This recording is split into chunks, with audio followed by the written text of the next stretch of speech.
Well, g'day everyone and welcome back to the channel. Tonight we are doing a herb and cheese focaccia. We're going to start with 3 cups of plain flour. Next we are moving on to 2 teaspoons of yeast. Mine's old, so it gets 3 in it. And then we are adding some oregano leaves, a teaspoon of that, a teaspoon of chives, a teaspoon of parsley, a teaspoon of salt, a teaspoon of sugar, I'm just using a raw sugar there, and a good pinch of pepper. Freshly ground, of course, because it tastes so much better. We're just going to mix those dry ingredients together.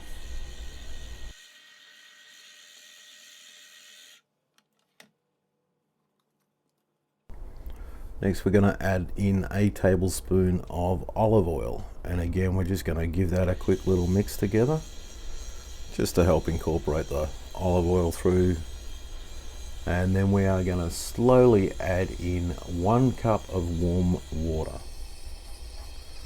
As we're mixing, just let that mix up for a bit and have a look and see what it's like.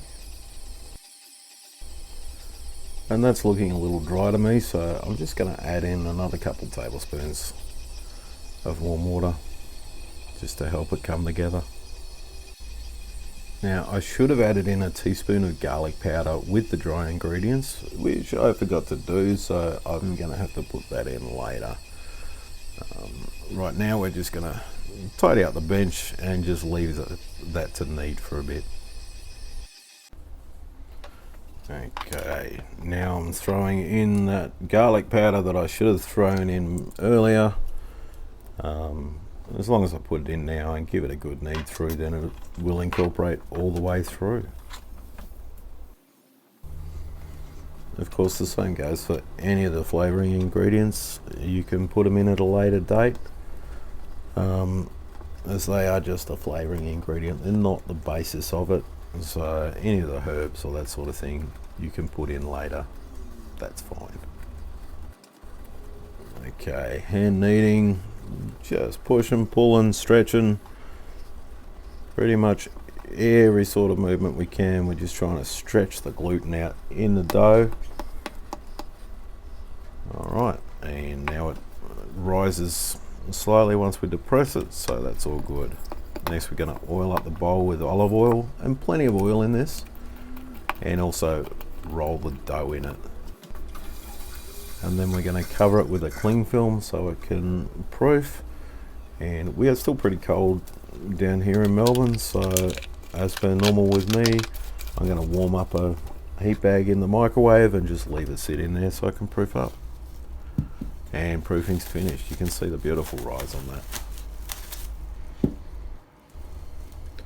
So we're just going to knock that rise back out of it. Just knock it down. Then we're going to turn it out onto our baking tray.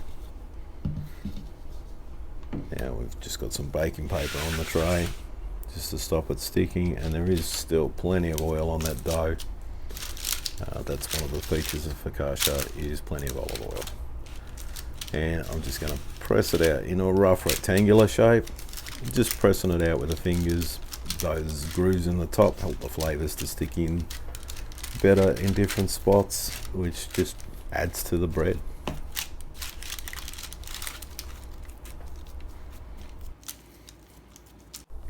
And then on with the flavorings. A good pinch of salt. I use a sea salt flake and just grind it between my fingers.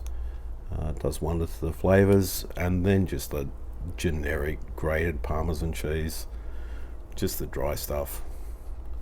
About a tablespoon of that, just shaken over, and about a cup of a mozzarella cheese. Mozzarella is good because it doesn't let too much oil out. We already have a lot of oil with the olive oil that's on the bread, so we don't want too much extra.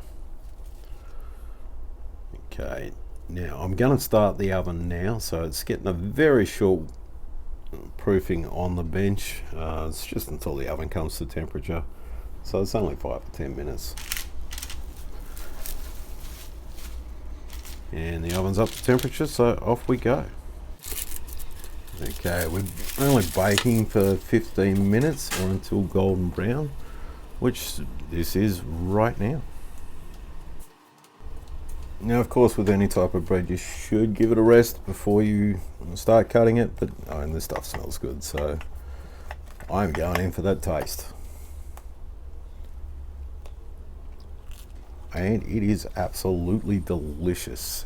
This is great to have with any soup or pasta dish, and it is just delicious stuff, and it combines well with either one of those. Oops, I need that extra little bit. Well, thank you very much everyone for watching. Please hit that like, hit the subscribe, and hit that bell notification so you know when I put out more recipes or other videos. Again, thank you very much for watching, and bye for now.